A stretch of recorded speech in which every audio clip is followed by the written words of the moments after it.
Hello friends, welcome to the success Kendra. Friends देखिए, Bihar DElEd entrance exam 2024 चल रहा है, यानी कि बिहार डीएलएड संयुक्त प्रवेश परीक्षा चल रहा है। और देखिए एग्ज़ाम में जो है साइंस के बहुत अच्छे अच्छे प्रश्न पूछे जा रहे हैं। आज इस सेशन में मैं आपको जिस तरह से साइंस के प्रश्न अभी पूछे जा रहे हैं, ठीक उसी पैटर्न पर आधारित 100 इम्पॉर्टेंट साइंस के क्वेश्चन को बिहार डीएलएड एंट्रेंस एग्जाम 2024 के लिए मैं कवर करवाऊंगा। जिनका भी पेपर अभी बाकी है, पेपर होना है, वो लोग इस सेशन को ध्यानपूर्वक देख लीजिएगा।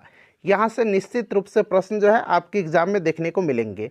फ्रेंड्स, अगर आप चैनल पर पहली बार विजिट कर रहे हैं और भविष्य में अगर आप बिहार शिक्षक का यानी कि जो बीपीएससी के द्वारा बीपीएससी टीचर की जो तैयारी होगी वो अगर आप करना चाहते हैं तो चैनल से जुड़िए, चैनल को सब्सक्राइब करिए और जो बगल में बेल आइकन है, घंटी का निशान है, उसको भी ज़रूर दबा लीजिएगा। देखिए हमारे यहाँ बिहार में जितनी भी वैकेंसी आती हैं सबकी तैयारी कराई जाती है। फ्रेंड्स चलिए सेशन आज का अब हम लोग स्टार्ट करते हैं। एक बार सभी लोग जल्दी से सेशन को लाइक कर दीजिए और जब सेशन समाप्त हो जाएगा तो इसे कम से कम एक ग्रुप में अवश्य ही शेयर कर दीजिएगा। देखिए फ्रेंड्स, जैसे मैंने आपको बताया है कि आज इस सेशन में हम लोग बिहार डीएलएड एंट्रेंस एग्जाम 2024 जो अभी चल रहा है, जिनका भी पेपर अभी होना है वो लोग इस सेशन को देखिए, क्योंकि इस सेशन में हम लोग अभी जो साइंस के प्रश्न पूछे जा रहे हैं ठीक उसी पैटर्न पर आधारित हम लोग टॉप इम्पॉर्टेंट 100 क्वेश्चंस को इस सेशन में कवर करने वाले हैं। बड़ा ही इंपॉर्टेंट सेशन रहने वाला है आपकी एग्जाम के दृष्टिकोण से, इसको ध्यानपूर्वक पूरा जरूर देखिएगा। एक बार सभी लोग सेशन को लाइक कर दीजिए। फ्रेंड्स चलिए शुरू करते हैं। आज के सेशन का पहला प्रश्न पढ़ेंगे। देखिए पहला प्रश्न है कि अधिकांश कवकों की कोशिका भित्ति किसकी बनी होती है। मोस्ट वीवीआई क्वेश्चन है। आंसर अगर आप पहले से जानते हैं तो आंसर कमेंट करते चलिएगा और जो भी मैं एक्सप्लेन करूंगा उसको भी ध्यानपूर्वक जरूर सुनिएगा। इससे क्या होगा कि एक प्रश्न के साथ साथ आपके 2 से 3 प्रश्न जो हैं कवर होते चलेंगे। अब यहाँ पर देखिए, अधिकांश कवकों की कोशिका भित्ति जो है यह किसकी बनी होती है। अधिकांश कवकों की कोशिका भित्ति जो है ये काइटिन की बनी होती है। किसकी बनी होती है तो ये याद रखिएगा, काइटिन की बनी होती है। अच्छा, अगर आपसे पूछा जाए कि पादप कोशिका की कोशिका भित्ति किससे बनी होती है तो पादपों की कोशिका भित्ति जो है यह सेलुलोज, यहाँ मैं लिख देता हूँ, यह सेल्यूलोज और पैक्टिन की बनी होती है। सेलुलोज और पैक्टिन की बनी होती है पादपों की कोशिका भित्ति, और कवकों की कोशिका भित्ति जो है ये काइटिन की बनी होती है। बड़ा ही इंपॉर्टेंट क्वेश्चन है, इसको आप जरूर याद रखिएगा। और चूंकि कवकों में पर्णहरित नहीं पाया जाता है, इसी कारण कवक अपना भोजन स्वयं नहीं बनाते हैं और कवक जो होते हैं ये मृत्युपजीवी होते हैं। ठीक है ना, तो ये सारे पॉइंट्स आप ध्यान रखिएगा। देखिए अगला प्रश्न कि निम्नलिखित में से कौन सा बुझा हुआ चूना है। इसमें से बुझा हुआ चूना कौन सा है, बताइए। राइट आंसर इसका क्या हो जाएगा। बुझा हुआ चूना कहा जाता है कैल्शियम हाइड्रोक्साइड को। कैल्शियम हाइड्रोक्साइड को बुझा हुआ चूना कहा जाता है। अच्छा, बिना बुझा हुआ चूना किसको कहा जाता है।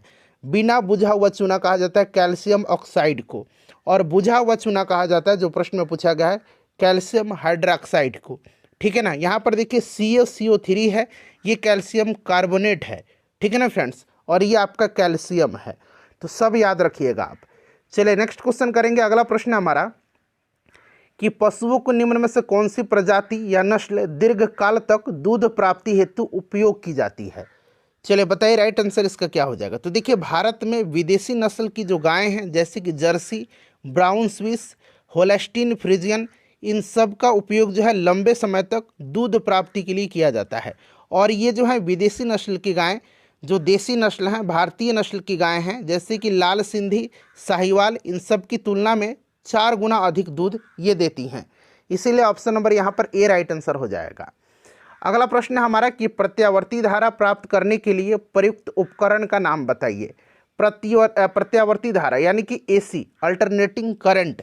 तो देखिए फ्रेंड्स, प्रतिवर्ती धारा प्राप्त करने के लिए प्रयुक्त होने वाला जो उपकरण है इसमें से ये आपका डायनेमो है। डायनेमो जो है यह यांत्रिक ऊर्जा को विद्युत ऊर्जा में परिवर्तित करता है। प्रश्न पूछा जाएगा, डायनेमो जो है ध्यान रखिएगा यांत्रिक ऊर्जा को विद्युत ऊर्जा में परिवर्तित करता है। और ये जो डायनेमो है ना, यह डायनेमो यह आपके विद्युत चुंबकीय प्रेरण के सिद्धांत पर कार्य करता है। और देखिए अभी मैंने बताया कि डायनेमो जो है यह यांत्रिक ऊर्जा को विद्युत ऊर्जा में परिवर्तित करता है। और यहाँ पर देखिए विद्युत मोटर जो है यह विद्युत ऊर्जा को यांत्रिक ऊर्जा में बदलता है, उल्टा हो जाता है। ठीक है ना, चलिए नेक्स्ट क्वेश्चन है कि जब एथेनॉल सोडियम के साथ अभिक्रिया करता है तो निम्नलिखित में से कौन सी गैस निकलती है। फ्रेंड्स प्लीज़ एक बार सेशन को लाइक कर दीजिए, और मैं आपके एग्ज़ाम तक प्रयास कर रहा हूं कि बढ़िया बढ़िया सेशन लेकर के आपके लिए आऊं जिससे आपको हेल्प मिले। चलिए देखिए, एथेनॉल सोडियम के साथ अभिक्रिया करता है तो निम्नलिखित में से कौन सी गैस निकलती है। तो यह सोडियम के साथ अभिक्रिया करता है तो सोडियम इथाई ऑक्साइड का निर्माण होता है, ठीक है, और हाइड्रोजन गैस निकलती है बाहर। तो यहाँ पर देखिए हाइड्रोजन राइट आंसर हो जाएगा। उसके बाद देखिए क्रेब्स चक्र का एक महत्वपूर्ण उत्पाद जो एटीपी संश्लेषण करना है क्या है, बताइए। क्रेब्स चक्र का, क्रेब्स साइकिल आपने पढ़ा होगा। तो देखिए क्रेब्स चक्र में होता है क्या, तो क्रेब्स चक्र में ग्लाइकोलिसिस से प्राप्त पायरुविक एसिड जो है इसके दोनों अणुओं का ऑक्सीजन की उपस्थिति में पूर्ण ऑक्सीकरण होता है, और पायरुविक एसिड जो है पायरुविक अम्ल के अणु के ऑक्सीकरण से एटीपी के एक अणु NADH के 5 अणु, NADH के 5 अणु, याद रखिएगा NADH यहाँ पर राइट आंसर हो जाएगा। NADH के 5 अणु का बना होता है। NADH क्रेब्स चक्र का एक महत्वपूर्ण उत्पाद है जो एटीपी संश्लेषण करता है। ऑप्शन नंबर यहाँ पर सी राइट आंसर हो जाएगा। नेक्स्ट क्वेश्चन हमारा कि क्लोरोप्लास्ट थाइलाकोइड्स किस रूप में होते हैं।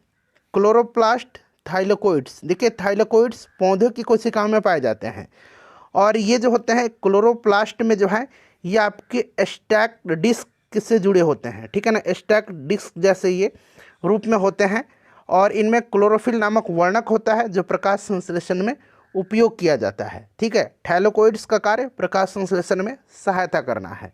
स्टैक्ड डिस्क याद रखिएगा, ठीक है ना, यहाँ मैं अंग्रेजी में लिख दे रहा हूँ।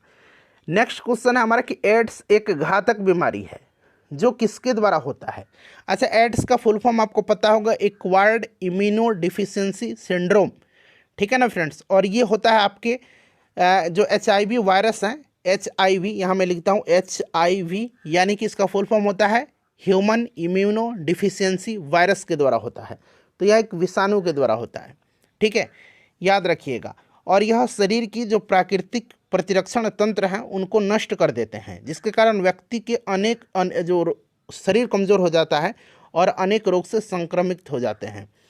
चलो उसके बाद देखिएगा कि R त्रिज्या वाले वृत्तीय पथ पर गति करने वाले कण का विस्थापन अर्धवृत्त है कि दूरी तय करने के पश्चात क्या होगा, बताइए। कह रहा है कि R त्रिज्या वाले वृत्तीय पथ पर गति करने वाले कण का विस्थापन अर्धवृत्त की दूरी तय करने के पश्चात क्या होगा। तो यहाँ पर देखिएगा ये आपका 2R हो जाएगा। कितना हो जाएगा, 2R हो जाएगा, ये आपका 2R हो जाएगा। चलिए उसके बाद नेक्स्ट क्वेश्चन हमारा, परमाणु विद्युत उदासीन होता है क्योंकि, परमाणु विद्युत उदासीन होता है, कारण क्या है इसका। तो परमाणु चूंकि विद्युत उदासीन होता है, इसका कारण क्या है कि इसमें जो कुल इलेक्ट्रॉन होता है वह कुल प्रोटॉन के बराबर होता है, और इलेक्ट्रॉन पर नेगेटिव चार्ज है और प्रोटॉन पर पॉजिटिव चार्ज होता है, इसी कारण यह उदासीन होता है, ठीक है ना फ्रेंड्स। तो यहाँ पर इसका राइट आंसर क्या हो जाएगा, कुल इलेक्ट्रॉन कुल प्रोटॉन के बराबर होता है, कुल इलेक्ट्रॉन कुल प्रोटॉन के बराबर होता है। चलिए उसके बाद देखिएगा कि झरिया किस वस्तु के उत्पादन के लिए जाना जाता है। झरिया झारखंड में पड़ता है और यह कोयला के लिए फेमस है, ठीक है ना फ्रेंड्स, किसके लिए, कोयला के लिए, कोयला उत्पादन के लिए यह प्रसिद्ध है, ठीक है ना। चलो उसके बाद देखिएगा कि बाहरी कान कहलाता है, जो बाहरी कान है। अच्छा, एक इंपॉर्टेंट पॉइंट्स मैं आपको बता रहा हूँ। देखिए कान में 3 हड्डी पाई जाती है, एक कान में 3 हड्डी और दूसरे कान में 3 हड्डी, यानी कि दोनों कान मिलाकर के टोटल 6 हड्डियाँ पाई जाती हैं। और एक कान में 3 हड्डी होती है, इनका नाम है इनकस, दूसरा है मैलियस, और तीसरा स्टेप्स या स्टेपी, आपने पढ़ा होगा। स्टेप्स जो होती है ये मानव शरीर की सबसे छोटी हड्डी होती है, ये कान की हड्डी है, और सबसे लंबी हड्डी जांघ की हड्डी होती है जो फीमर है।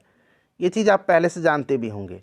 चलिए बताइए अब बाहरी कान क्या कहलाता है। तो फ्रेंड्स ये कर्ण पल्लव कहलाता है। क्या कहलाता है, कर्ण पल्लव कहलाता है। तो इसीलिए यहाँ पर राइट आंसर इसका क्या हो जाएगा, जिसको हम लोग अंग्रेजी में पीना बोलते हैं, कर्ण पल्लव, ठीक है ना, ऑप्शन नंबर ए। देखिए विद्युत आवेश का ऐसा ही मात्रक क्या होता है। देखिए आवेश पूछा जा रहा है, ध्यान रखिएगा, विद्युत आवेश का ऐसा ही मात्रक क्या होता है। तो फ्रेंड्स विद्युत आवेश का ऐसा ही मात्रक कूलम्ब होता है। कूलम्ब राइट आंसर हो जाएगा, या फिर इस तरह से भी आपको लिखा मिलेगा एम्पियर सेकंड, ठीक है, तो दोनों तरीके से आप याद रखिएगा। ठीक है, चलिए ओम प्रतिरोध का है, ठीक है ना। चलिए एम्पियर विद्युत धारा का है। देखिए पृथ्वी के वायुमंडल में ऑक्सीजन गैस की मात्रा कितनी होती है? अच्छा, सबसे ज़्यादा नाइट्रोजन होता है 78%, ऑक्सीजन 21% होता है, कार्बन डाइऑक्साइड 0.03% होता है, और आर्गन याद रखिएगा, जो ऑर्गन होता है ये भी पूछा जाता है, आर्गन आर्गन 0.93% होता है। साथ साथ ये भी आप ध्यान रखेंगे, ठीक है ना। चलिए फ्रेंड्स, उसके बाद देखिए वह तत्व जिसकी परमाणु संख्या 28 है उसका सही इलेक्ट्रॉनिक विन्यास क्या होगा? सही इलेक्ट्रॉनिक विन्यास तो 2 8 18 होगा। क्लियर ना, 2 8 18 जो कि ऑप्शन नंबर बी में दे रखा है। आसान सा प्रश्न है। चलिए फ्रेंड्स आगे बढ़ेंगे, नेक्स्ट क्वेश्चन कर लेंगे अब हम लोग कि किसी वस्तु की गति के कारण उसमें पाया जाता है। किसी वस्तु के गति के कारण उसमें सिंपल सी बात है गतिज ऊर्जा पाई जाती है, ठीक है ना, गतिज ऊर्जा पाई जाती है। और देखिए गतिज ऊर्जा का फॉर्मूला भी आपको पता है, काइनेटिक एनर्जी का क्या होता है, हाफ mv² होता है, ठीक है ना, ये भी आप ध्यान रखिएगा, हाफ mv² होता है। ठीक है, देखिए प्रकाश के परावर्तन के कितने नियम हैं? प्रकाश के परावर्तन के कितने नियम? देखिए फ्रेंड्स, प्रकाश के परावर्तन के 2 नियम होते हैं, आपको पता है 2 नियम होते हैं, कौन कौन से हैं? तो देखिए आपतन कोण परावर्तन कोण के बराबर होता है, और आपतित किरण आपतन बिंदु पर अभिलंब तथा परावर्तित किरण एक ही तल में होते हैं, ठीक है ना, ये 2 नियम हैं। देखिए पादप कोशिकाओं में किसको छोड़कर सभी होते हैं? तो यहाँ पर देखिए पादप कोशिकाओं में क्लोरोप्लास्ट भी होता है, और पादप कोशिकाओं की कोशिका भित्ति सेलुलोज की बनी होती है और पैक्टिन की बनी होती है, जैसे मैंने आपको बताया है। इसमें बड़ी रिक्तका होती हैं, और चूंकि बड़ी रिक्तका पादप कोशिकाओं में होती है, इसीलिए बड़ी रिक्तका जो है कोशिकाओं के लगभग 90% जो है स्थान घेर लेती हैं। ध्यान दीजिएगा, 90% तक स्थान घेर लेती हैं, जिसके कारण केंद्रक का परिधि में अभाव होता है। इसलिए यहाँ पर केंद्रक राइट आंसर हो जाएगा, ठीक है ना, केंद्रक की परिधि में अभाव होता है। जबकि जंतु कोशिका में रिक्तका सामान्यतः अनुपस्थित होता है, या फिर उपस्थित होता भी है तो बहुत छोटा होता है, इसलिए जंतु कोशिकाओं में केंद्र में केंद्रक होता है। क्लियर ना। चलिए उसके बाद देखिएगा कि प्रकाश का CO2 किस प्रक्रिया द्वारा पत्ती में प्रवेश करता है? तो CO2 जो है ये आपको पता है किसके द्वारा जो है पत्ती में प्रवेश करता है? तो ये आपको पहले से भी पता है किसके द्वारा करता है फ्रेंड्स, एस्टोमेटा के द्वारा, रंगरों के द्वारा, लेकिन यहाँ विसरण के कहलाता है, ठीक है ना। देखिए समुद्र के तल पर वायु का दाब होता है, समुद्र के तल पर वायु का दाब होता है, बताइए राइट आंसर इसका क्या हो जाएगा? तो फ्रेंड्स यह 76 सेंटीमीटर या फिर 760 mmgh के बराबर होता है, ठीक है ना। तो यहाँ पर दोनों दिया गया है, इसलिए option number D right answer हो जाएगा। और वायुमंडलीय दाब भी होता है, ठीक है। देखिए समुद्र के तल पर वायु का दाब वायुमंडलीय दाब के तथा पारे के 76 सेंटीमीटर या 760 mm के बराबर होता है, इसलिए विकल्प डी राइट आंसर होगा। चलिए बल का SI मात्रक किलोग्राम मीटर पर सेकंड स्क्वायर है, तो इससे एक अन्य नाम से जाना जाता है, वह क्या है? तो बल का SI मात्रक फ्रेंड्स आपको पहले से भी पता होगा कि बल का SI मात्रक क्या होता है। चलिए सभी लोग बता दीजिए इसका आंसर क्या होगा, बल का SI मात्रक क्या होता है, बताइए राइट आंसर इसका क्या होगा, बल का SI मात्रक। तो बल का SI मात्रक न्यूटन होता है, दाब का मात्रक पास्कल होता है, ठीक है ना। बल का न्यूटन होता है और दाब का क्या होता है, पास्कल होता है, ये सब आप पहले से भी जानते हैं, ठीक है ना। तो यहाँ पर न्यूटन राइट आंसर हो जाएगा। ऊर्जा का जो है जूल ऊर्जा का इकाई होता है, हर्ट्ज जो होता है ये आवृत्ति का होता है, ये सब आपको पता है। देखिए डायनेमो में अभी मैंने बताया, डायनेमो जो है यह यांत्रिक ऊर्जा को विद्युत ऊर्जा में बदलता है, ठीक है ना, और विद्युत मोटर जो है ये विद्युत ऊर्जा को यांत्रिक ऊर्जा में बदलता है। देखिए अगला प्रश्न के निम्नलिखित में से किसे जीवित जीवाश्मों के अंतर्गत वर्गीकृत किया गया है? जीवित जीवाश्मों के अंतर्गत वर्गीकृत किया गया है तो साइकस है, साइकस, ठीक है ना, याद रखिएगा साइकस। जीवित जीवाश्म पौधों का ऐसा समूह है जो प्राकृतिक बदलावों के बीच भी सालों साल यानी कि मिलियन वर्षों तक जीवित रहते हैं, ठीक है ना। तो इस चीज़ को आप ध्यान रखिएगा, साइकस राइट आंसर हो जाएगा। उसके बाद देखिएगा किसी बल्ब में 220 वोल्ट पर 2 एम्पियर की धारा प्रवाहित होती है तो फिलामेंट का प्रतिरोध क्या होगा? अब ओम के लॉ से आपको याद होगा V = IR। यहाँ पर देखिए V 220 वोल्ट दिया गया है, I दिया गया है आपका 2 एम्पियर, ठीक है ना। तो आपसे R पूछा जा रहा है, तो R = कितना हो जाएगा, 220/2 हो जाएगा, इधर आएगा तो ये आपका 11 टाइम से कटा तो 110 ओम हो जाएगा इसका राइट आंसर। सिंपल सा क्वेश्चन है ना। चलिए उसके बाद देखिएगा कि निम्नलिखित में से किस पदार्थ का उपयोग नाभिकीय ऊर्जा के उत्पादन में किया जाता है। नाभिकीय ऊर्जा के उत्पादन में किस पदार्थ का उपयोग किया जाता है। तो फ्रेंड्स ये पदार्थ यूरेनियम है, ठीक है ना। यूरेनियम याद रखिएगा, इंपॉर्टेंट क्वेश्चन है यह। यूरेनियम का उपयोग किया जाता है, रेडियो सक्रिय तत्व होता है, इसी का इस्तेमाल किया जाता है। मानव नेत्र में किस प्रकार का लेंस पाया जाता है। मानव नेत्र में, अच्छा जो नेत्रदान होता है ना उसमें कॉर्निया को दान किया जाता है। किसका? कॉर्निया को दान किया जाता है, ठीक है ना, इस चीज़ को याद रखिएगा। और मानव नेत्र जो होता है ये उत्तल लेंस होता है। और देखिए फ्रेंड्स, बात करते हैं मानव नेत्र में तो कन्वेक्स लेंस पाया जाता है, और यह लेंस बाहरी वस्तु का वास्तविक तथा उल्टा प्रतिबिंब रेटिना पर बनाता है। इसी कारण जो है हम किसी वस्तु को देख पाते हैं, ठीक है ना। देखिए भूकंप के दौरान मुख्य प्रघाती तरंगों से पहले किस प्रकार की ध्वनि उत्पन्न होती है, बताइए। राइट आंसर इसका क्या हो जाएगा? भूकंप के दौरान मुख्य प्रघाती तरंगों से पहले जो होती है इंफ्रासाउंड ध्वनि उत्पन्न होती है, यानी कि निम्न आवृत्ति की अवस्रव्य, निम्न आवृत्ति की अवस्रव्य। देखिए अगला प्रश्न, चलिए अगला प्रश्न है कि जब एथेनॉल सोडियम के साथ क्रिया करता है तो निम्नलिखित में से कौन सी गैस निकलती है। ये क्वेश्चन ऑलरेडी हो चुका है, हाइड्रोजन गैस, ठीक है ना, रिपीट हो गया है प्रश्न। देखिए पत्तियों में फ्लोएम कहाँ रहता है, फ्लोएम कहाँ रहता है पत्तियों में। देखिए फ्लोएम जो होता है यह पत्तियों की निचली बाह्य त्वचा की ओर होता है, यानी कि फ्लोएम पौधे की पत्तियों के निचले एपिडर्मिस की तरफ रहता है, पत्तियों के निचले एपिडर्मिस की तरफ, एपिडर्मिस यानी कि बाह्य त्वचा की तरफ, ठीक है ना, बाह्य त्वचा की ओर। क्लियर, ये किसका बात हो गया? फ्लोएम। फ्लोएम भोजन का संवहन करता है। अच्छा अब जाइलम अगर पूछा जाए तो जाइलम जो है यह मुख्य रूप से सीरा के ऊपरी ओर होता है, ठीक है, जाइलम जो जल का संवहन करता है। चलिए उसके बाद नेक्स्ट क्वेश्चन है कि निम्नलिखित में से कौन सा सहजीवी संबंध का उदाहरण है। तो ये कवक और शैवाल हैं, ठीक है ना, कवक और शैवाल यानी कि फंगस और शैवाल हैं। याद रखिएगा ये सहजीवी संबंध दर्शाते हैं। क्लियर, बड़ा इंपॉर्टेंट है, याद रखिएगा फ्रेंड्स।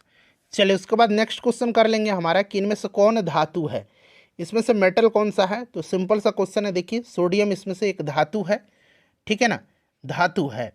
चलिए उसके बाद अगला प्रश्न करेंगे हम लोग कि शुद्ध पानी का पीएच मान कितना होता है। शुद्ध पानी का पीएच और खाने वाला जो नमक होता है ना, इन दोनों का पीएच मान याद रखिएगा 7 होता है।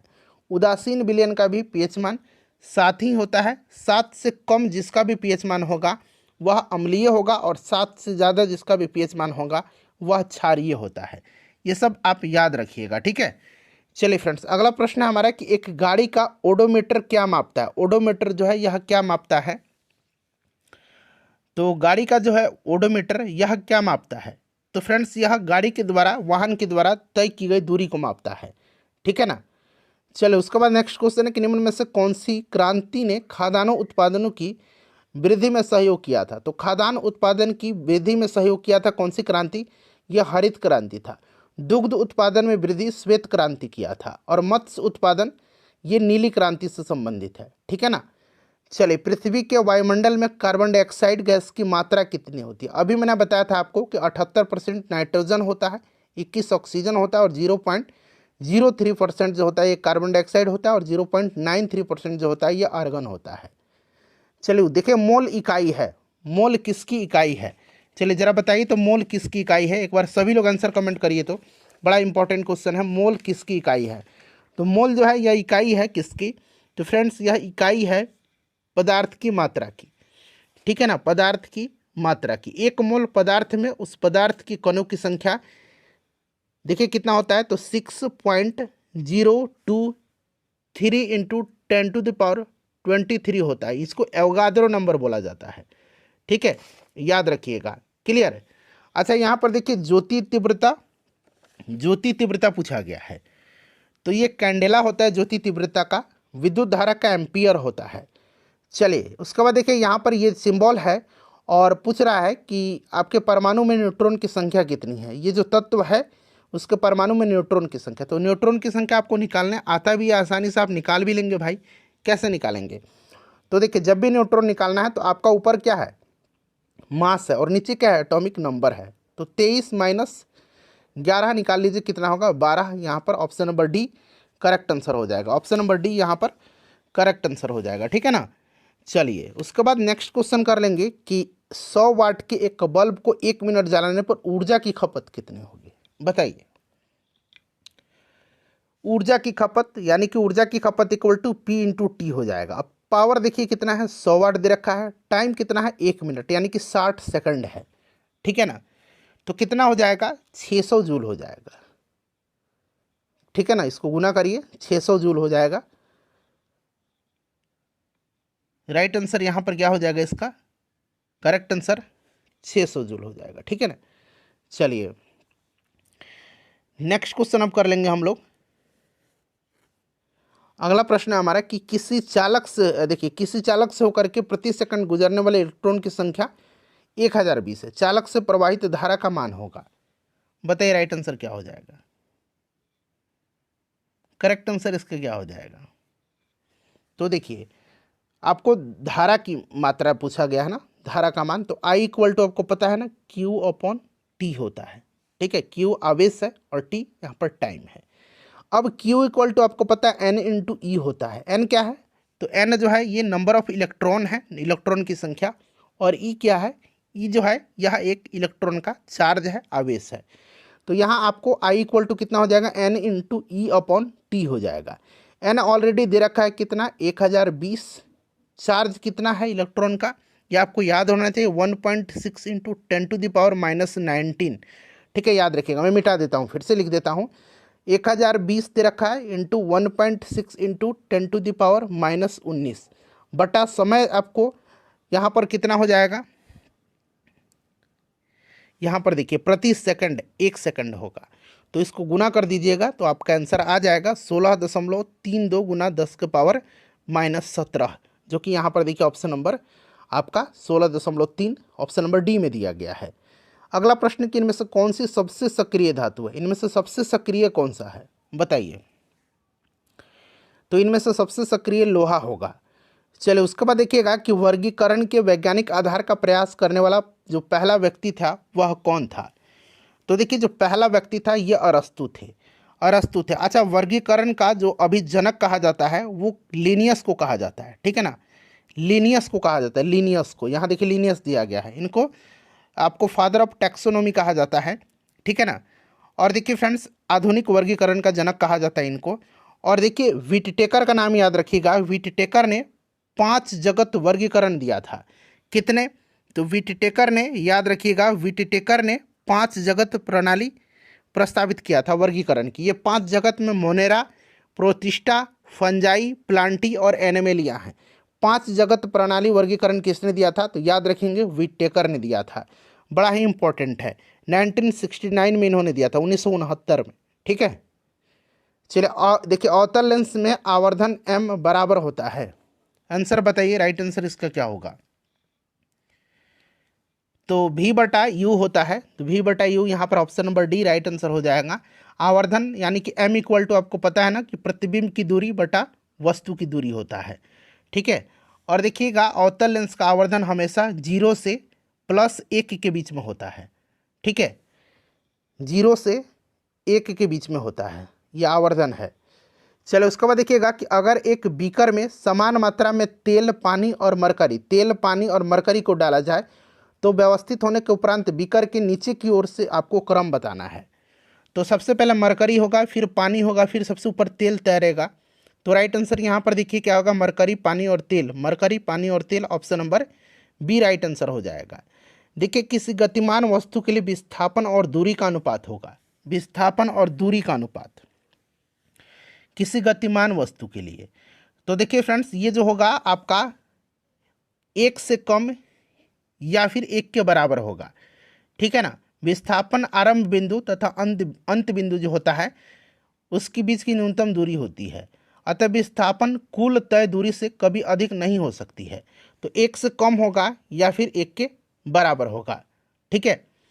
चलिए फ्रेंड्स अगला प्रश्न हमारा है कि फल निम्नलिखित में से किस पुष्प के भाग से बनता है, पुष्प के किस भाग से बनता है। फल जो होता है ना यह पुष्प के किस भाग से बनता है, किस यहाँ होना चाहिए था, किस भाग से बनता है। तो किसी भी पौधे में जो फल होता है ना उसका निर्माण फूल के अंडाशय से, ओवरी से होता है। तो यहाँ पर देखिए अंडाशय दिया गया है, उसके बाद देखिए निम्नलिखित में से कौन बुझा हुआ चूना है। तो अभी मैंने आपको बताया था कि बुझा हुआ चूना किसको कहा जाता है, कैल्शियम हाइड्रोक्साइड को कहा जाता है, ठीक है ना। ये बिना बुझा हुआ चूना है, ये कैल्शियम कार्बोनेट है। नेक्स्ट क्वेश्चन है कि एमीटर का प्रतिरोध होता है, एमीटर का प्रतिरोध होता है। चलिए बताइए, एमीटर किसी विद्युत परिपथ में विद्युत धारा को मापने का यंत्र है एमीटर, ठीक है ना। और इसका प्रतिरोध नगण्य रहता है, ठीक है ना, नगण्य रहता है।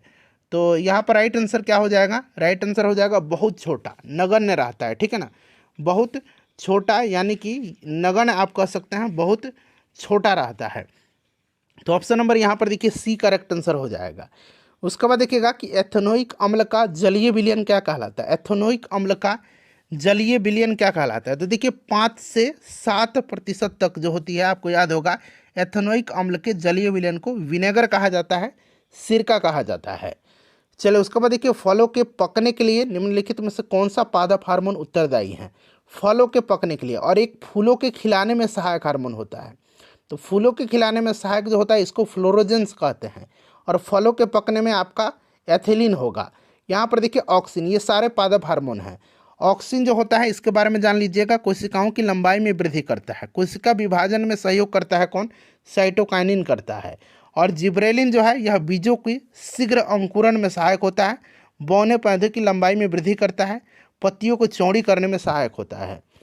देखिए मिट्टी का घर गर्मियों के जो मौसम होते हैं उसमें ठंडा तथा जाड़े के मौसम में गर्म होता है, क्योंकि मिट्टी ऊष्मा का क्या है, सिंपल सा क्वेश्चन है, मिट्टी ऊष्मा का क्या है, तो मिट्टी ऊष्मा का कुचालक है। क्या है, मिट्टी ऊष्मा का कुचालक है, ठीक है ना। तो यहाँ पर ऑप्शन नंबर इसका बी करेक्ट आंसर हो जाएगा। उसके बाद देखिए निम्नलिखित में से कौन संयोजित टीका है जो बच्चों के डिप्थीरिया, काली खांसी और टेटेनस से बचाव करता है, डिप्थीरिया, काली खांसी और टेटेनस से बचाव करता है। डीपीटी का टीका आपने सुना होगा ना, डीपीटी, डी से डिप्थीरिया, देखिए डी से डिप्थीरिया, पी से पर्ट्यूसिस होता है, ठीक है ना, पर्ट्यूसिस यानी कि काली खांसी, और टी से टिटेनस होता है। तो ऑप्शन नंबर यहाँ पर ए राइट आंसर हो जाएगा। बीसीजी का टीका जो है, बीसीजी का टीका आपने सुना होगा, यह टीबी में दिया जाता है, बीसीजी का टीका। चलिए एचआईवी टीका जो है यह आपको पता है एड्स में दिया जाएगा। श्वेत प्रकाश जब प्रिज्म से होकर के गुजरता है तो जो रंग सबसे अधिक विचलित होता है। अब यहाँ पर फ्रेंड्स ध्यान दीजिएगा, श्वेत प्रकाश जब प्रिज्म से होकर के गुजरता है तो सबसे अधिक विचलित पूछा गया, कौन सा रंग होगा। देखिए ये प्रिज्म है, प्रिज्म से जब भी श्वेत प्रकाश गुजरेगा ये 7 रंग में डिवाइड हो जाएगा, ठीक है ना, ये 7 रंग में डिवाइड हो गया। और जिसका भी तरंग दैर्घ्य सबसे ज़्यादा होगा वो सबसे कम विचलित होगा, यानी कि लाल का तरंग दैर्घ्य सबसे ज़्यादा है तो लाल सबसे कम विचलित होगा। और बैगनी का चूंकि तरंग दैर्घ्य सबसे कम होता है इसलिए बैगनी सबसे अधिक विचलित होगा, तो सबसे अधिक बैगनी, सबसे कम लाल होगा, ध्यान रखिएगा, ठीक है ना। चलिए नाभिक के चारों ओर स्थित इलेक्ट्रॉन की कक्षा कैसी होती है। तो देखिए आपको पता है कि इलेक्ट्रॉन नाभिक के चारों ओर एक विशिष्ट वृत्ताकार पथ पे परिक्रमा करता है, जिसको कि हम लोग क्या बोलते हैं, कक्षा बोलते हैं या फिर कोष बोलते हैं, अंग्रेजी में इसको सेल बोला जाता है, ठीक है ना फ्रेंड्स, आपको याद भी होगा। तो ये आपका सर्कुलर वृत्ताकार राइट आंसर होगा। देखिए 1 माइक्रो एम्पियर विद्युत धारा निम्नलिखित में से कौन सी है। 1 माइक्रो एम्पियर विद्युत धारा बराबर होता है 10⁻⁻⁶ एम्पियर, ठीक है। उसके बाद देखिए निम्नलिखित में से कौन कवक के उदाहरण है। तो देखिए इसमें से टॉड स्टूल, पुकुनिया, ईस्ट, ये सारे जो हैं आपके कवक के उदाहरण हैं, ये सारे के सारे जो हैं आपके कवक के उदाहरण है। और मशरूम भी एक प्रकार का कवक की होता है, इसीलिए इसे भी आप ध्यान रखेंगे। देखिए मेंडलीफ के तत्व के वर्गीकरण संबंधी कौन सा कथन सही दिया गया है। तो देखिए फ्रेंड्स मेंडलीफ ने आवर्त सारणी में तत्वों को उसके बढ़ते परमाणु भार के आधार पर सजाया गया था, और इसके कुछ स्थान भी रिक्त इन्होंने रखे थे। बाद में अन्य तत्वों की खोज हुई, उसके बाद इसे समायोजित किया गया था, ठीक है ना, इस चीज़ को आप याद रखिएगा। तो यहाँ पर देखिए मेंडलीफ आवर्त सारणी अक्रिय गैसों की खोज होने पर उन्हें समायोजित किया गया था, बाद में अक्रिय गैसों की खोज हुई और उनके खोज होने पर उन्हें आवर्त सारणी में सजाया गया था, अतः विकल्प डी यहाँ पर राइट आंसर होगा, ठीक है ना। चलिए देखिए किसी वस्तु पर किया गया कार्य निर्भर नहीं करता। अच्छा, वर्क इक्वल टू आपने पढ़ा होगा फोर्स इंटू डिस्प्लेसमेंट इंटू आगे क्या कॉस थीटा आपने पढ़ा है ना। अब चलिए एक एक करके देखिए, ये बिल्कुल विस्थापन, एस विस्थापन है, विस्थापन पर निर्भर करेगा, फोर्स पर भी निर्भर करेगा, ठीक है ना। तो यहाँ पर देखिए बल और विस्थापन पर दोनों पर है। और बल पर भी निर्भर है, वस्तु के प्रारंभिक वेग पर निर्भर नहीं है, ठीक है ना। विस्थापन के बीच कोण पर भी निर्भर है, cos थीटा एंगल है ये, तो इसीलिए यहाँ पर राइट आंसर आपका प्रारंभिक वेग यहाँ पर कहीं भी जिक्र नहीं किया गया जो मैंने आपको फॉर्मूला बताया है, ठीक है ना। चलिए उसके बाद नेक्स्ट क्वेश्चन हमारा कि भारत में प्रत्यावर्ती यानी कि अल्टरनेटिंग करंट की आवृत्ति क्या है, बताइए राइट आंसर। अच्छा प्रश्न है। तो भारत में प्रत्यावर्ती धारा की जो मान होती है ये 50 हर्ट्ज होती है, ठीक है ना, 50 हर्ट्ज यहाँ पर राइट आंसर हो जाएगा। चलिए, और 220 वोल्ट की सप्लाई होती है। देखिए, मानव युग्मनज और मानव शुक्राणु में गुणसूत्रों की संख्या का अनुपात क्या है। अब यहाँ पर देखिए, मानव शुक्राणु में 23 क्रोमोसोम होते हैं, ठीक है ना, और मादा अंडाणु से मिलकर के यह मानव जाइगोट का निर्माण करते हैं, और मानव जाइगोट में क्रोमोसोम की संख्या 46 होती है। जाइगोट एक प्रकार का डाइप्लॉयड होता है, डाइप्लॉयड कोशिका होता है, इसीलिए इसका अगर हम निकालेंगे तो आपका कितना हो जाएगा, 46:23, यानी कि 2:1 यहाँ पर इसका राइट आंसर हो जाएगा, ठीक है ना। ऑप्शन नंबर यहाँ पर ए राइट आंसर हो जाएगा। चलिए फ्रेंड्स, उसके बाद नेक्स्ट क्वेश्चन है कि धसा रंग वाला पौधा कौन सा है। धसा रंग वाला पौधा जो है इसमें से कौन सा है, चलिए बताइएगा राइट आंसर क्या होगा। धसा रंग वाला पौधा, तो देखिए नेरियम यानी कि कनेर जो होता है, कनेर, इसमें जो धसा स्टोमेटा पाया जाता है, ठीक है, और यह ट्रांसपीरेशन की दर को कम करने का कार्य करता है, और यह एक जीरोफाइट्स पौधा है यानी कि मरुस्थलीय आप कह सकते हैं, ठीक है ना। चलिए उसके बाद देखिए, ओजोन परत में छेद के लिए कौन सी गैस मुख्य रूप से उत्तरदायी है। तो यह गैस क्लोरोफ्लोरोकार्बन है, CFC है, आपको भी पता है, ठीक है। देखिए, 20 मीटर प्रति सेकंड की रफ्तार से एक सरल रेखीय पथ पर चल रही बस का त्वरण 4 मीटर प्रति सेकंड स्क्वायर दिया गया है, ठीक है ना फ्रेंड्स। 2 सेकंड के पश्चात इसकी चाल पूछा गया है। तो देखिए, कह रहा है कि 20 मीटर प्रति सेकंड की रफ्तार से एक सरल रेखीय पथ पर, और 2 सेकंड के बाद चाल पूछा जा रहा है, तो यानी कि इनिशियल दिया गया u = 20 मीटर पर सेकंड, ठीक है। उसके बाद एक सरल रेखीय पथ पर चल रहा है, इसका त्वरण दे रखा है 4, ठीक है ना। उसके बाद यहाँ पर देखिए 2 सेकंड के पश्चात, यानी कि टाइम भी 2 दे रखा है, आपसे फाइनल वेलोसिटी पूछ रहा है, यानी कि आपसे भी पूछा जा रहा है। तो फॉर्मूला आपको याद है, v = क्या होता है, u + at होता है। u दे रखा है कितना, देखिए 20, ए कितना दे रखा है 4, और टाइम 2, तो 4 दूना 8 और +20 28 मीटर पर सेकंड यहाँ पर राइट आंसर होगा इसका। बस आपको फॉर्मूला आना चाहिए। उसके बाद देखिए, एक्स परमाणु का इलेक्ट्रॉनिक विन्यास 287 है, तो परमाणु क्या है ये, अब सबको जोड़िए, 2 8 10 और 7 17, 17 परमाणु संख्या किसका है, तो 17 क्लोरीन का होता है। सिंपल सा क्वेश्चन है, क्लोरीन यहाँ पर राइट आंसर हो जाएगा, ठीक है। चलिए उसके बाद अगला प्रश्न करेंगे फ्रेंड्स। नेक्स्ट क्वेश्चन है हमारा कि m और 4m द्रव्यमान की दो वस्तुएं समान गतिज ऊर्जा से चलायमान हो तो उनके वेग का अनुपात, ठीक है ना, बताइए राइट आंसर क्या होगा। अब देखिए, चूंकि प्रश्न में कह रहा है कि समान गतिज ऊर्जा है, यानी कि ½ mv² इसका भी और ½ mv² इसका भी, यानी कि दोनों का गतिज ऊर्जा समान है। इसका m दे रखा है, हाफ से तो हाफ कैंसिल करिए पहले, तो इसका m दे रखा है और यहाँ पर V1 मान लीजिए, और इसका 4m दे रखा है और इसको V2 आप मान लीजिए, ठीक है।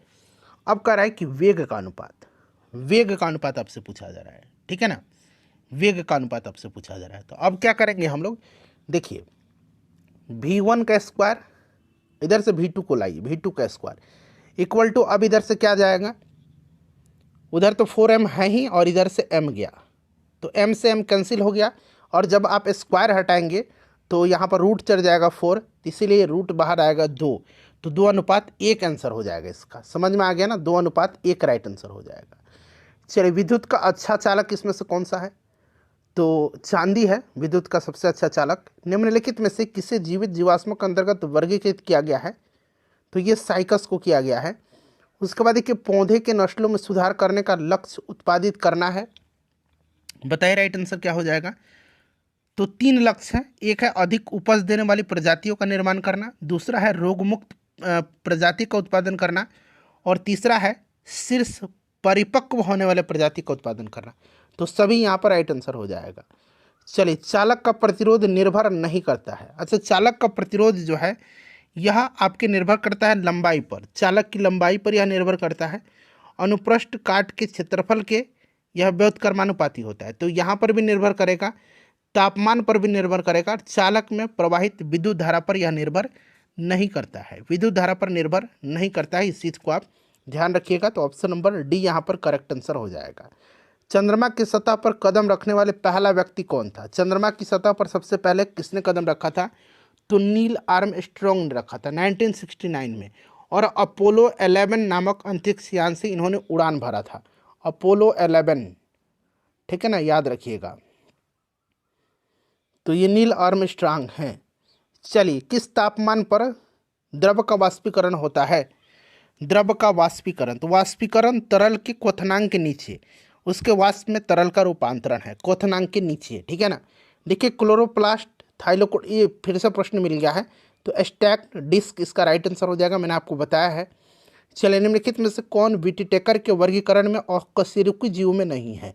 अकशेरुकी जीवों में नहीं है। विटिटेकर ने 5 जगत प्रणाली का सिद्धांत दिया था वर्गीकरण का, ठीक है ना। मैंने आपको बताया था इन 5 जगत में कौन कौन से हैं। तो मोनेरा, प्रोटिस्टा, फंजाई, प्लांटी और एनिमिलिया। और प्रश्न में अकशेरुकी जीवों पूछा गया है, इसलिए इसका राइट आंसर प्रोटोजोआ यहाँ पर होगा। प्रोटोजोआ यहाँ पर करेक्ट आंसर हो जाएगा। प्रोटोजोआ एक प्रकार का एक कोशिकीय जीव की श्रेणी में आता है, अकशेरुकी जीव एक कोशिकीय जीव की श्रेणी में आता है, अतः यह वर्गीकरण के अकशेरुकी जीव के अंतर्गत नहीं आता है। चलिए, निम्नलिखित में से किस माध्यम में प्रकाश की चाल अधिकतम होगी? तो प्रकाश की चाल अधिकतम जो होगी ये आपको भी बताया निर्वात में होती है। सिंपल सा क्वेश्चन, सबसे ज़्यादा निर्वात में होती है, ठीक है। और हवा में प्रकाश की चाल आपको पता है, इसीलिए यहाँ पर निर्वात के बाद हवा राइट आंसर हो जाएगा। तो करेक्ट आंसर यहाँ पर क्या हो जाएगा फ्रेंड्स? करेक्ट आंसर आपका हो जाएगा ऑप्शन नंबर यहाँ पर ए करेक्ट आंसर हो जाएगा, ठीक है ना। निम्नलिखित में से कौन द्विक्षारकीय अम्ल है? द्विक्षारकीय अम्ल, देखिए, जब किसी अम्ल में 2 हाइड्रोजन आयन छोड़ने की क्षमता होती है किसी भी अम्ल में, उसे द्विक्षारकीय अम्ल कहते हैं। और इसमें H2SO4 जो है सल्फ्यूरिक एसिड, यही द्विक्षारकीय अम्ल है, ठीक है। कौन इसमें से धातु है? चलिए बताइए। तो सिंपल सा क्वेश्चन, सोडियम इसमें से धातु हो जाएगा। 1990 के दशक में वैज्ञानिकों ने पदार्थ की कितनी अवस्थाओं को ढूंढ लिया था? बताइए, कितनी अवस्थाओं को ढूंढ लिया था वैज्ञानिकों ने? बताइए, राइट आंसर इसका क्या हो जाएगा? कितनी अवस्थाओं को ढूंढ लिया था? सभी लोग इसका आंसर कमेंट करिएगा। कितनी अवस्थाओं को, कब? तो 1990 के दशक में कितनी अवस्थाओं को ढूंढ लिया था? राइट आंसर कमेंट करिए, बड़ा ही अच्छा प्रश्न है। बताइए राइट आंसर। तो ये 5 रूप थे, ठोस, द्रव, गैस, प्लाज्मा और बोस आइंस्टाइन, ठीक है ना। तो यहाँ पर 5 राइट आंसर हो जाएगा। विद्युत धारा का एसआई मात्रक क्या है? तो विद्युत धारा का पूछा है तो एम्पियर होगा, ठीक है ना। कूलम्ब आवेश का है, ओम किसका है? ओम जो है ये प्रतिरोध का है, ठीक है ना। और वोल्ट जो होता है, वोल्ट ये आपका विभवांतर का है। देखिए, हाइड्रोजन गैस से भरे गुब्बारे को हवा में छोड़ने पर गुब्बारा, हवा में छोड़ेंगे तो क्या होगा? गुब्बारा हवा से हल्का होता है। हाइड्रोजन, देखिए, हाइड्रोजन एक हल्की गैस होती है और हाइड्रोजन से भरा गुब्बारा हवा से हल्का होता है, इसीलिए ऊपर की ओर उठेगा। और कुछ ऊंचाई पर जाने के बाद हवा का घनत्व घटता है और हाइड्रोजन युक्त जो गुब्बारे हैं उनका घनत्व ज़्यादा हो जाता है, जहाँ से इसे ऊपर जाना संभव नहीं हो पाता है और ये न ही नीचे आ पाते हैं। इस प्रकार यह गुब्बारा कुछ ऊंचाई पर ऊपर जाने के बाद हवा में तैरता रहेगा, ठीक है। तो हवा में यह तैरेगा, कुछ दूरी पर ऊपर उठेगा और हवा में तैरेगा, ठीक है ना। तो यहाँ पर देखिए तैरेगा। चलिए, उसके बाद देखिएगा कि राइबोसोम किसके लिए स्थल है, केंद्र है राइबोसोम। तो राइबोसोम आपको पता है प्रोटीन संश्लेषण के लिए जाना जाता है, तो यहाँ पर प्रोटीन संश्लेषण करने का कार्यस्थल हो जाएगा, ठीक है। चलिए, दक्षिण भारत के तटवर्ती क्षेत्रों में जाड़ों के दिनों में होने वाली वर्षा का मुख्य कारण क्या है? तो दक्षिण भारत के जो लौटता हुआ मानसून है, रिटर्निंग मानसून, इसके कारण से होती है, ठीक है ना। तो यहाँ पर देखिएगा इसका राइट आंसर क्या हो जाएगा? बताइए, रिटर्निंग, वापसी मानसून। परमाणु संख्या को निरूपित किया जाता है, तो परमाणु संख्या को निरूपित किया जाता है किस रूप में? तो परमाणु संख्या को Z के रूप में निरूपित किया जाता है। परमाणु संख्या को, परमाणु द्रव्यमान को A के रूप में निरूपित किया जाता है। N जो है, N को न्यूट्रॉन की संख्या के रूप में निरूपित किया जाता है। और यहाँ पर देखिए P को जो है प्रोटॉन की संख्या के रूप में। चलिए, रासायनिक प्रतिक्रिया में AQ जो क्या है, एक्वस जिसको बोलते हैं अंग्रेजी में, एक्वस, ठीक है ना। यह प्रतीक क्या दर्शाता है? तो जलीय विलयन का, एक्वस सॉल्यूशन हमने पढ़ा होना जलीय विलयन को, ठीक है ना।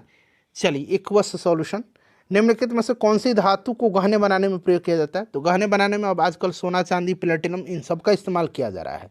काफ़ी इंपॉर्टेंट क्वेश्चन है। द ओरिजिन ऑफ स्पीसीज किसकी पुस्तक है? बताइए। ये पुस्तक चार्ल्स डार्विन की है और इस किताब में उन्होंने जीवों के उद्भव के बारे में किए गए शोध का संकलन किया है। चार्ल्स डार्विन की है, ठीक है। चलिए, उसके बाद देखिएगा कि स्पेक्ट्रम प्राप्त करने के लिए किसका उपयोग किया जाएगा? तो स्पेक्ट्रम प्राप्त करने के लिए आपको पता है ना, प्रिज्म का इस्तेमाल किया जाता है और 7 रंगों में जब श्वेत प्रकाश को गुजारते हैं तो यह विभक्त हो जाता है। चलिए, चाल समय ग्राफ के ढाल से प्राप्त किया जा सकता है। बताइए राइट आंसर इसका क्या होगा? तो फ्रेंड्स, यह त्वरण प्राप्त किया जा सकता है। त्वरण इंपॉर्टेंट क्वेश्चन, इसको ध्यान रखिएगा। एक्सेलरेशन, देखिए विट टेकर ने वर्गीकरण के कितने मानदंडों का उपयोग किया था? तो अभी मैंने बताया था 5 जगत वर्गीकरण का सिद्धांत इन्होंने दिया था 1969 में विट टेकर ने, ठीक है ना। 1969 में इन्होंने दिया था। चलिए, उसके बाद देखिएगा कि वह कारक जो वाष्प उत्सर्जन की दर को प्रभावित नहीं करता है।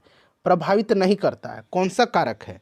तो प्रकाश की तीव्रता तथा कार्बन डाइऑक्साइड यानी कि ग्रीन हाउस गैस की मात्रा तापमान बढ़ाने वाले कारक हैं, जो वाष्प उत्सर्जन की दर को भी बढ़ाने का कार्य करता है। और वाष्प उत्सर्जन की दर वायु की वेग पर भी निर्भर करता है। वायु के वेग बढ़ने पर वाष्प उत्सर्जन की दर बढ़ता है तथा घटने पर वाष्प उत्सर्जन की दर घटता है। परंतु वाष्प उत्सर्जन की जो दर है, रेट है, ये ऑक्सीजन की मात्रा पर निर्भर नहीं करता है, ठीक है ना। चलिए, उसके बाद देखिएगा कि अगर किसी ध्वनि तरंग की चाल 340 मीटर पर सेकंड हो और आवृत्ति 1700 हर्ट्ज हो तो तरंग दर यानी कि लैम्डा की मान सेंटीमीटर में आपसे पूछा जा रहा है। तो लैम्डा इक्वल टू क्या होता है? V/F होता है। यहाँ पर V ऑलरेडी दे रखा है, चाल कितना 340 और आवृत्ति कितना हर्ट्ज कितना है 1700 हर्ट्ज है। तो इसको हम लोग निकालेंगे तो ये आपका मीटर में आएगा 0.2 मीटर और सेंटीमीटर में इसको हम लोग बदलेंगे तो 20 सेंटीमीटर हो जाएगा। सिंपल सा क्वेश्चन है, फॉर्मूला बस आपको याद होना चाहिए। चलो, उसके बाद देखिएगा कि यौगिक जिसका अणुसूत्र समान किंतु संरचना सूत्र अलग अलग होता है क्या कहलाते हैं? अणुसूत्र समान परंतु संरचना सूत्र अलग अलग होता है, उनको हम लोग आइसोमर कहते हैं।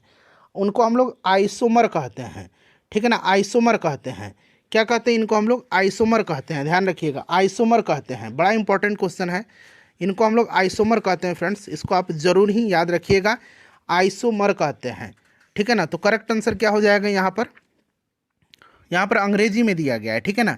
इस चीज़ को ध्यान रखिएगा, समावयव कहते हैं। क्लियर? चलिए, उसके बाद नेक्स्ट क्वेश्चन हमारा कि जैव विघटित कचरे का किस प्रक्रिया के द्वारा खाद में परिवर्तित किया जाता है? तो खाद में परिवर्तित किया जाता है कंपोस्टिंग के द्वारा। कंपोस्टिंग एक ऐसी प्रक्रिया होती है जिसमें जैव विघटित कचरे यानी कि बायोडिग्रेडेबल वेस्ट जो होता है उनका विघटन करके जैव खाद का निर्माण किया जाता है, कंपोस्टिंग, ठीक है ना। तो कंपोस्टिंग में किया जाता है। यहाँ पर देखिए, तो यहाँ पर राइट आंसर इसका क्या होगा? बताइए, करेक्ट आंसर इसका क्या होगा फ्रेंड्स? करेक्ट आंसर इसका क्या होगा? तो यहाँ पर देखिएगा, इसका जो राइट आंसर हो जाएगा ना, वो आपका ऑप्शन नंबर ए हो जाएगा, जैव खाद बना करके, ठीक है। चलिए, और यहाँ पर देखिए रिसाइकलिंग भी दिया गया है। तो रिसाइकलिंग क्या होता है बताइए? रिसाइकलिंग में फिर से उसको रिसाइकल किया जाता है और इसमें पदार्थ अपनी प्रकृति को कायम रखते हैं। जैसे कि प्लास्टिक का रिसाइकलिंग होता है और फिर से इसे प्लास्टिक का ही निर्माण होता है। देखिए, प्लाज्मा झिल्ली किससे बनी होती है? प्लाज्मा झिल्ली जो होती है ये बनी होती है किससे? तो कार्बोहाइड्रेट की, प्रोटीन की और फास्फोलिपिड की। तो यहाँ पर देखिए, प्रोटीन, कार्बोहाइड्रेट और फास्फोलिपिड, यहाँ पर राइट आंसर होगा। क्वेटो सम्मेलन का मुख्य मुद्दा क्या था? क्वेटो सम्मेलन का मुख्य मुद्दा क्या था? क्वेटो सम्मेलन एक अंतर्राष्ट्रीय सम्मेलन था जिसमें विश्व भर के सभी देशों ने ग्लोबल वार्मिंग को कम करने के लिए जो तरीके थे उसको विकसित करने का फैसला किया था और इसमें कम करने का एक लक्ष्य निर्धारित भी किया था, ग्लोबल वार्मिंग, ठीक है। विद्युत परिपथ में प्रवाहित धारा का मान मापने वाला यंत्र क्या है? इसका आंसर फ्रेंड्स आप मुझे कमेंट करके बताइएगा, ठीक है। ये कई बार मैंने आपको बता दिया है डिस्कशन के दौरान।